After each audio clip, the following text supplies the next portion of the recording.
Yesterday we talked about conditions and using conditions to make decisions using the if statement and the else and else if and what have you.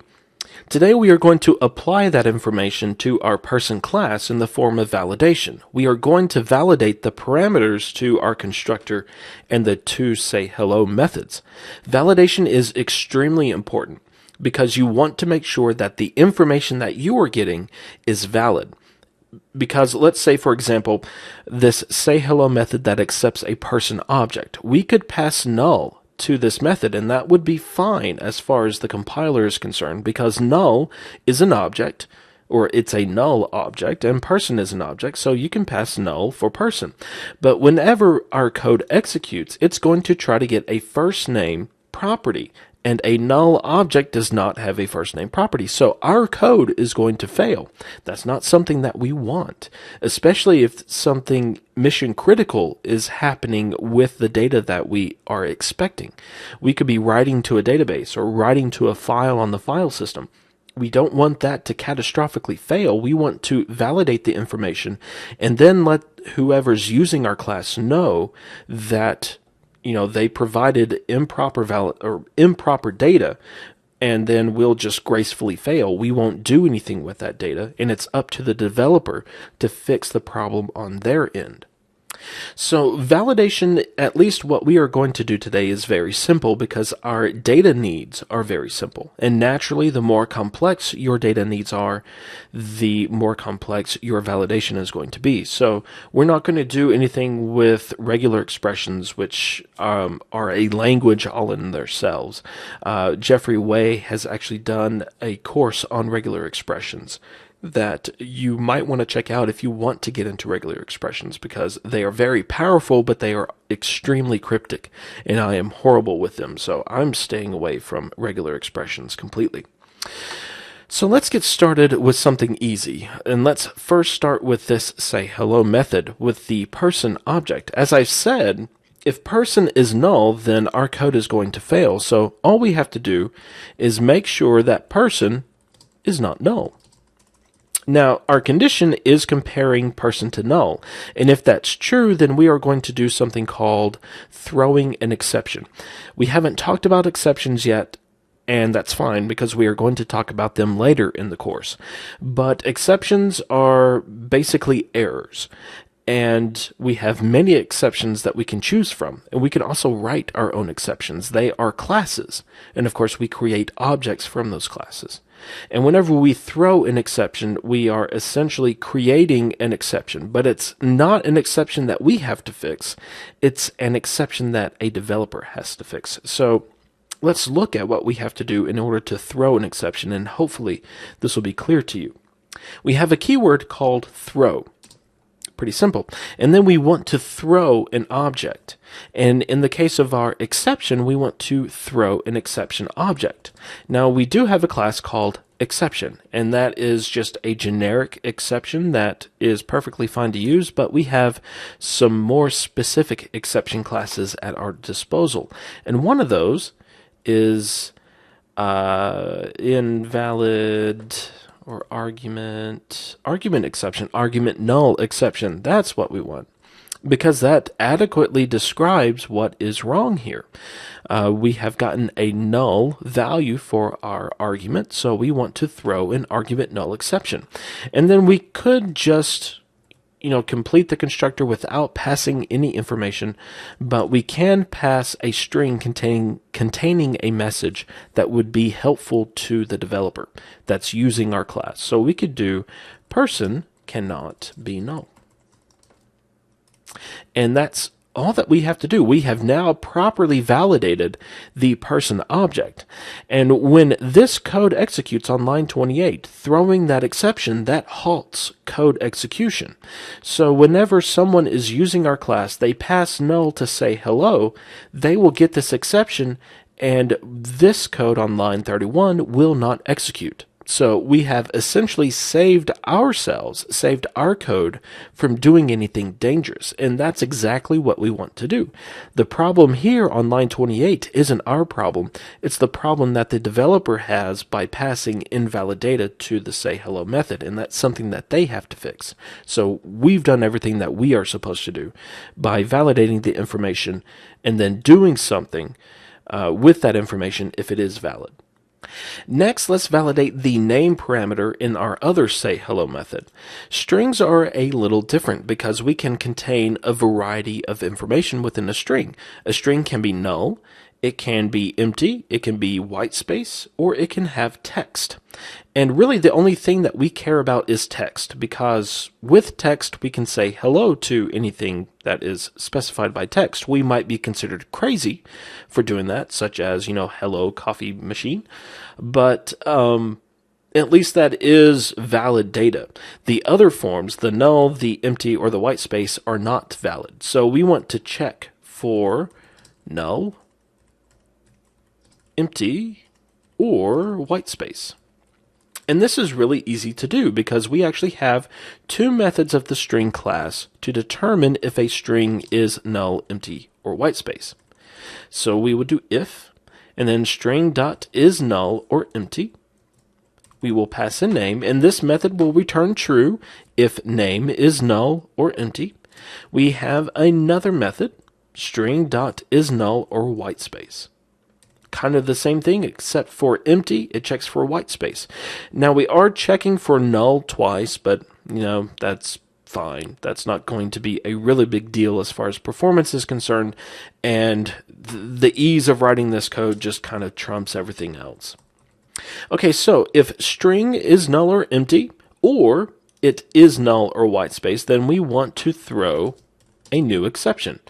And we don't necessarily want to use this argument null exception because that implies that even if the string contained empty or white space, it implies that it's still null, and that is not technically true.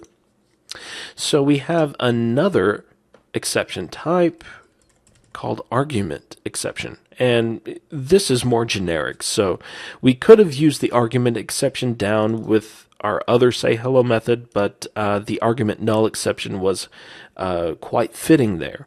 So this argument exception can be used generically, and that's exactly what we are doing.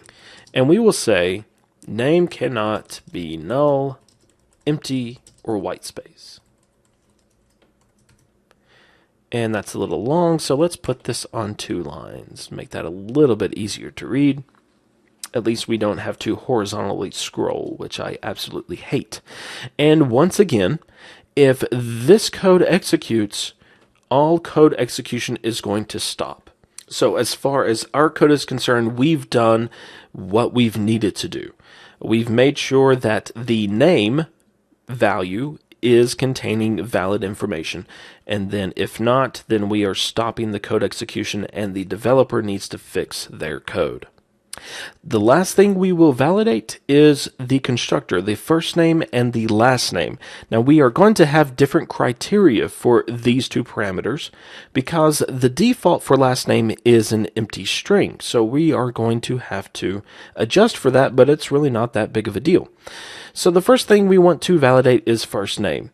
And kind of like the name for say hello, we don't want a first name to be null, empty, or white space.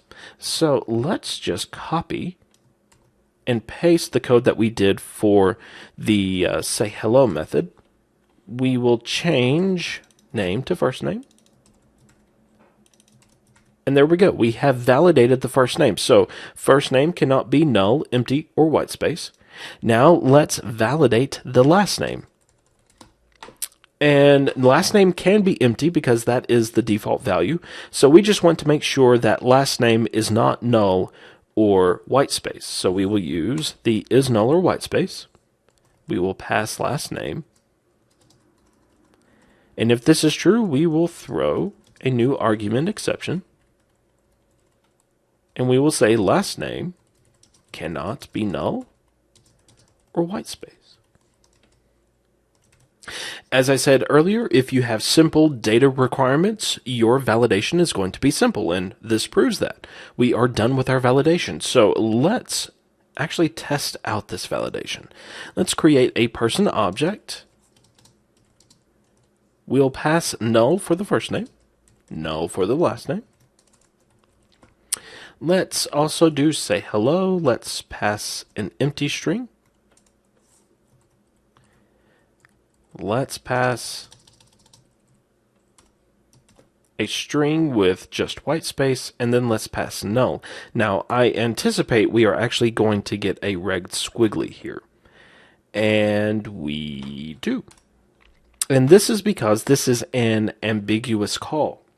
String and person can both be null. Because they are both objects, we can pass null to either of those values. And since we've done that here, it doesn't really know which of those overloads to call. So we're kind of protected there, but we still want to keep the validation that we have written just to make sure. So we can get rid of this call because our code isn't going to compile with that anyway. So let's go ahead and run this, and we will see an exception. We see unhandled exception, system.argument exception, first name cannot be null, empty, or white space. Yeah, that's pretty good. So let's change null to string.empty. Run it again, and we get the same thing. First name cannot be null, empty, or white space. And just for completeness, let's do white space. It can be a single space. Doesn't matter. First name cannot be null, empty, or white space. Now notice that through all the rest of this text, we don't see any other type of exceptions. And that's because the code has stopped executing because this first exception got thrown. Okay, so let's actually give a first name value. And let's leave last name as null. We should still get an exception because last name cannot be null or white space. And let's go ahead and test the white space of that. And by the way, this is not test-driven development. If you've heard that phrase before, TDD is test-driven development. This is not TDD whatsoever. TDD is a completely different topic that would basically have its own course. So that might be something for a later course. But even though we are testing each of these pieces, this is not TDD whatsoever. So just keep that in mind. Okay, so let's test. Let's test this, and we will get last name cannot be null or white space. Perfect. So let's get rid of that. Let's use the default value, and this should start testing the say hello method. And last name cannot be null or white space. Really? That's interesting. Let's look at our code. Maybe I wrote the wrong method. Nope. Is null or white space. Last name is not used in any other string, so this has got to be it. For some reason, is null or white space is returning true for an empty string. Now, I know an empty string is not null, so it has to be considering it to be white space. Wow. I learned something new today. Okay, so today is a good day.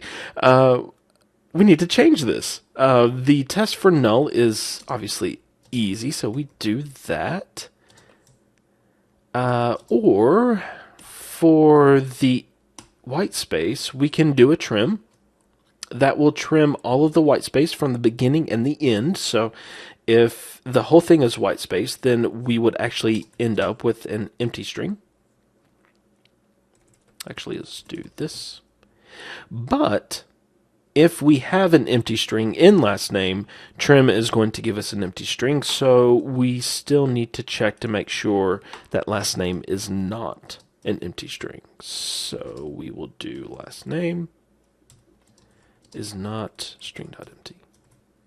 And let's put this on another line.